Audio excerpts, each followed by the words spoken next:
Sa sandaling ito, bigla niyang naalala ang mga tao sa tapat niya at sinabi, "Hindi mo ba alam?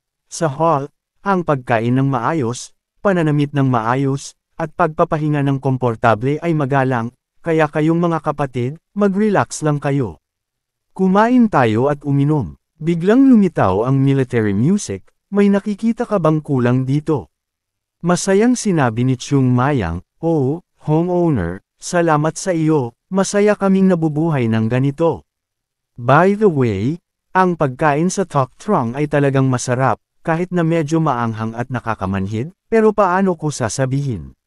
Nagpatuloy siya, "Kung masasanay ka, magiging masarap ito, oo. Kaya balak naming kainin ito hanggang masanay kami." Matapos sabihin iyon, isinubo niya ang buong plato ng pagkain sa kanyang bibig, malambot, maanghang, napakasarap.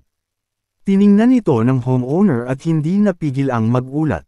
Kakasaya lang sa lutuin sa pamilya Tang at nakakain ng ganoon kasarap. Karamihan sa mga bisita ay natatakot sa alak at pagkain ng pamilya Tang dahil gumagamit kami ng lason. Tila nagtitiwala rin ng husto ang Huasek Tanlong sa pamilya Tang. Napakaswerte. Nakita siya ni Yun Jong at Bishan na nakangiti at bamulong, nakangiti ba o galit ang homeowner? Pareho siguro. Abala si Chung Mayang sa pagkain nang bigla niyang naalala na magtanong, "Anong nangyayari? Gusto mo bang kumain kasama kami?" Nag-alinlangan ang homeowner, Hindi, sir." Tahimik siyang yumuko, nag-iisip tungkol sa isang bagay, tapos nagdesisyon na huwag nang magsalita pa, sinabi lang, "Oh, wala iyon. Dumaan lang ako para tingnan kung kumusta kayo. Maayos ba kayong nabubuhay?" Pagkatapos niyang magsalita, may hamampas sa pinto. Pinagpawisan siya at lumingon para tingnan ang figure na unti-unting lumilitaw. Nakita ni Joe Gul ang isang bagay na nakausli at nagtaka, "Ano iyon?" "Ulo ng tao." Lumingon si Dang para tumingin, "Bakit ikaw?" Galit niyang sinubukang harangan ang kanyang paningin. Naguluhan si Chung Mayang, "Anong problema?" Nag-utol ang matandang iyon, "Gusto kong ipakilala ka sa isang tao. Kung makakakonekta ang mga kabataan sa isa't isa, wala nang mas hihigit pa." Tama iyan. Bigla siyang nakaramdam ng bigat sa kanyang mga balikat. "Subukang panatilihing malamig ang iyong mukha at ibaling ang iyong ulo para sumenyas, pumasok ka." Mula sa pinto, may pumasok na isang figure. Naguluhan si Joe Gul. Ang orange na damit at asul na silk dress ay kitang-kita. Nagtataka ring tumingin sina Baekchun at Yun Jong sa taong iyon. Sa ulo ng taong iyon, isang gintong brooch na may mga ruby. Ang pumasok ay isang babae. Kahit si Chung Mayang na kumakain ay biglang napahinto at tumangala. "Pumasok ka," sabi ng homeowner. "Hintayin mo siyang pumasok." Naguguluhang ipinakilala ng may-ari ng pamilya Tang, "Ito ang aking anak, bumati ka, anak." Nagtataka siyang tumigil sa pagkain at tumingin. Nagpakita ng maliwanag na ngiti ang babae at nagpakilala, "Sweet little girl, pakitawag ang Hun Heroes." At pagkatapos ng araw na iyon, naging impyerno ang buhay ni Chung Mayang. Pagbalik sa silid, nanghihina siyang bumagsak sa kama at umiyak, "Linta, sino ang nagsabi sa matandang iyon na magpakilala ng ganoon? Dumidikit lang siya sa akin na parang ahas, hindi umaalis ni isang hakbang. Kapag kumakain ako, gusto niyang magsilbi, kapag umiinom ako, gusto niyang magbuhos, at malamang gusto niya akong sundan sa banyo mamaya." Tiningnan siya ni Baekchun na ganoon at sinabi, "Kung gayon, ayos lang sa iyo na tumakbo pabalik sa iyong silid. Bakit ka pumasok sa silid ko?" Umungol siya, "Brother, natatakot ako sa kamatayan. Ang Dang na iyon, narinig ko na isa siyang poisonous king, pero ginagamit niya ang lason sa akin ng ganito." "Ano ang poisonous king?" Talagang makamandag na babae. Sa isip niya, tila makatwiran ito. Bahagya siyang ngumiti at sumang-ayon, "Hindi nga mali." Sumigaw siyang paulit-ulit, "Ano ba yan? Magpakatao, magpakatao. Tourist na monghe ako, bakit ko iintindihin ang pag-ibig? Baliw ako kung papakasalan ko ang anak ng pinuno ng pamilya." Ipinahayag ni Baekchun, "Pero sa kabila ng lahat, maganda ang intensyon nila sa atin. Pati ang kanilang anak, inilabas na ang alak. Mukhang natutuwa sila sa iyo." Nagreklamo si Chung Mayang, "Hay nako, sabihin mo sa kanya na tumigil na. Ano ba siya? Laging gumagamit ng lason sa akin." Sa pagkakaalam ko, napakataas ng matandang iyon. Sa labas ng bakuran, naghihintay pa rin si Dang Tang ng mag-isa. Kinagat niya ang kanyang damit at bumulong-bulong ng may inis, bakit hindi pa siya lumalabas? Mahigpit niyang kinagat ang kanyang manggas. Dumating si Dang Tang para magpayo, "Ate, huwag kang magmalabis." Pinagalitan siya ni Dang Tang, "Tumahimik ka, huwag kang makialam." Nakapagtataka, hindi niya ako maiwasan ng ganoon. Bakit? Puno ng kumpiyansa si Dang Tang dahil maganda siya. Walang imek si Dang Tang nang marinig iyon. Nagpatuloy si Dang Tang sa pagtataka, dahil ba wala kang mata para makakita? Dahil sa toys na parik? O dahil matagal kang nanirahan sa bundok kaya hindi mo alam kung ano ang kagandahan?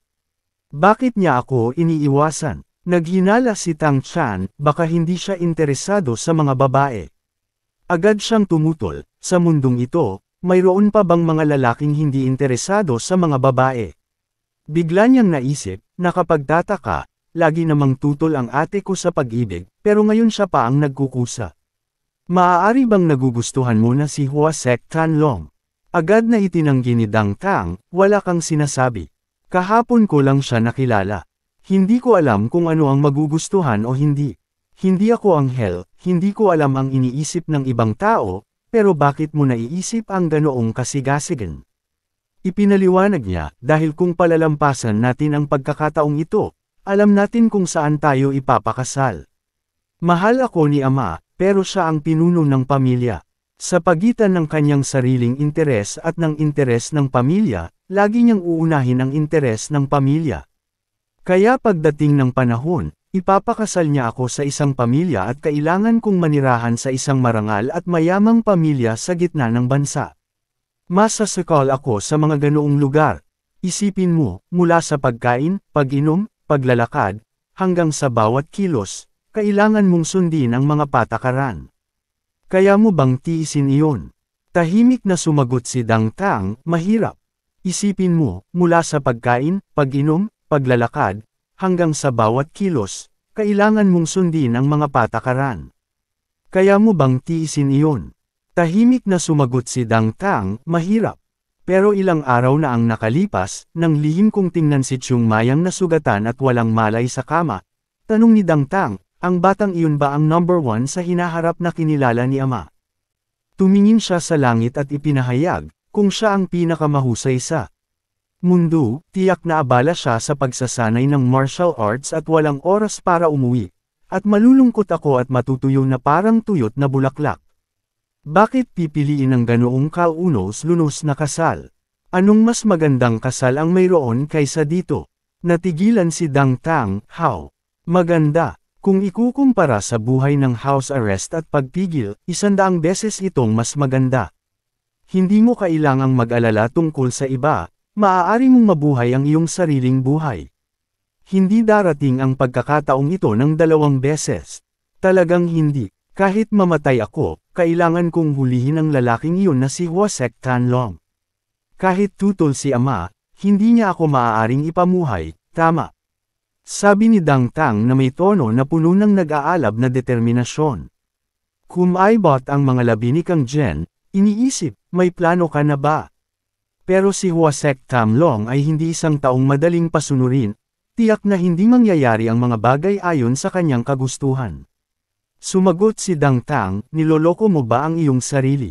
Paano ko siya makokontrol? Siya ay isang taong kinilala ng aking ama, kailangan kong igalang at sumunod sa kanya. Kaya ano ang tungkol sa damdamin? Ano ang pag-ibig? Mabuhay lang ng magkasama at natural na lilito ang damdamin." Nanlaki ang mga mata ni Dang Tang habang nakatingin sa kanyang ate at bumulalas, napaka-realistiko. Nagpatuloy si Dang Tang, "Sa kabila ng lahat, ito ang pinakamagandang kasal para sa akin. Kung titingnan ng mabuti, medyo gwapo siya. Kahit na tinatrato niya ako na parang bato sa tabi ng daan, medyo hindi ako komportable, pero babaguhin ng panahon ang lahat." Puno ng paghanga ang puso ni Dang Tang. Napakatatag niya. Kung alam niya ang hinaharap na kailangang tiisin ng isang anak na babae ng pamilya Dang, Tiyak na walang sisisi sa kanyang determinasyon. Pinanood ko ang aking ate na umalis, hindi kinikilala bilang miyembro ng angkan, hindi pinapayagang matutunan ang mga lihim na sining at martial arts ng angkan dahil lang anak siya ng pinuno ng angkan. Nakakulong siya sa angkan habang buhay, hindi pinapayagang lumabas, nabubuhay na parang bulaklak sa isang paso, at pagdating mo sa hustong gulang, ipapakasal ka na parang kalakal. Nagkaroon ng katahimikan sandali, tapos biglang nagsalita ng seryoso si Dang Tang, "Oo, ate, tiyak na magkakaroon tayo ng kaligayahan, at ang susi sa kaligayahan na iyon ay siya." Itinuro niya ang silid sa likod niya, "Gagamitin ko ang lahat ng paraan para maging kaibigan ang toys na iyon. Kailangan mo akong tulungan, kung gayon, susuportahan kita, ang unang bayaw sa mundo." Nakinig si Dang Tang at tumawa, hinawakan niya ang kamay ni Dang Tang at sumagot, "Oo, nagtitiwala ako sa iyo, ate." Na parang nagkakaroon ng lakas, hinanap ni Dang Tang si Chung Mayang araw at gabi sa bawat sulok. Young hero Chung Mayang, kawalan ng aksyon. Nakapagtataka, nasuri ko na ang silid, saan siya nagpunta. Ang taong pinag-uusapan ay kasalukuyang nagtatago sa bubong, sinusubukang huwag gumawa ng ingay. Pagkatapos niyang makitang umalis si Dang Tang, tumingin si Dang Tang at napuno ng pagdududa. "Imposible, hindi ko siya matatalo." Hinawakan niya ang sugat sa kanyang tiyan at mahinang umungol. Medyo masakit pa rin ang sugat. Isang kompetisyon lang ito sa hall, pero malubha akong nasugatan. Napakahina ko talaga. Kahit na nagplano laban sa akin ang anak ko, hindi iyon lehitimong dahilan. Sa larangan ng digmaan, karaniwan ang mga duwag na panlilinlang at ang pagpaplano ay isa ring kasanayan. Kung sapat akong malakas, kahit namultuhin ako ng math, hindi rin ako masasaktan. Kahit na ganoon, kinuha ni Chung Mayang ang medicinal pill mula sa loob ng kanyang damit, itinaas ito para buksan, at naisip, kahit na ganoon, ang medicinal pill na ito, posible kaya. Kahit na napakadelikado, kung mangyayari ang lahat ayon sa gusto natin, malulutas natin ang problema ng internal strength. Kahit na hindi posible na bumalik sa dati, hindi na mauubusan ng internal energy at hindi na magagawang gamitin ang buong lakas. Una sa lahat, kailangan mong maghintay hanggang sa tuluyang gumaling ang iyong katawan. Habang inilalagay niya ang pill, natuklasan ni Dang Tang ang kanyang pinagtataguan. Sumigaw siya ng malakas, "Young Master Chung Yang." Nang makita siyang tumatakbo papunta sa kanya na parang baliw, nagulat siya at mabilis na ginamit ang kanyang flying skills para tumakas. Patuloy siyang hinahabol ni Dang Tang. "Gusto ko lang makipag-usap sa iyo ng kaunti, pero patuloy kang tumatakas. Bibilhan kita ng gourd candy. Tumigil ka, ano ba ang gourd candy sa oras na ito?" Patay na ang high road, kaya kailangan niyang lumapag sa lupa at patuloy na tumakbo. Hindi pa rin sumuko si Dang Tang at masiglang humabol, "Hoy, tumigil ka riyan." Inilagay niya ang lahat ng kanyang lakas doon. Iyon ang mansion ng homeowner. Mabilis na pumasok si Chung Mayang. Mabilis niyang isinara ang pinto nang dumating si Dang Tu. Nawala ang kanyang figure. Wala siyang magawa, bakit siya tumakbo sa lugar na iyon. Huminga siya ng maluwag, gaya ng inaasahan, hindi siya nang ahas na pumasok dito. Pagkatapos niyang kumalma, nagpatuloy siyang naglakad sa mahabang hallway sa loob. Huminto lang ang bilis nang makarating sila sa isang pinto. Inabot ni Chung Mayang at binuksan ang pinto. Naghihintay na ang military band sa loob. Tumingin ito sa kanya at nagtanong, "Nandito ka na? Handa ka na ba?" Umupo ang dalawa sa mesa, hawak ng homeowner ang isang pot ng tsaa at pinupuno ang isang tasa, tapos itinulak ito papunta kay Chung Mayang. "Inumin mo, malamig na tsaa." Kumunot ang noo ni Chung Mayang at tumingin sa kanya, at tumingin din siya pabalik. Pagkatapos ng ilang sandali, kinuha niya ang tasa ng tsaa at ininom ito. Pagkatapos niyang ailapag ang tasa ng tsaa, galit siyang nagtanong, "Bakit mo gustong ipakasal ang iyong anak sa isang toys? Kahit na mahalaga ang koneksyon ng dugo, hindi ba ito masyadong halata?" Nagalit si Dang nang marinig iyon, "Halata ba? Hindi pa ako sapat na mature para ipakasal ang anak ko sa iyo. Hindi ba sinabi rin sa akin ng may-ari ng bahay? Imposible. Kung gayon, bakit niya ginawa iyon?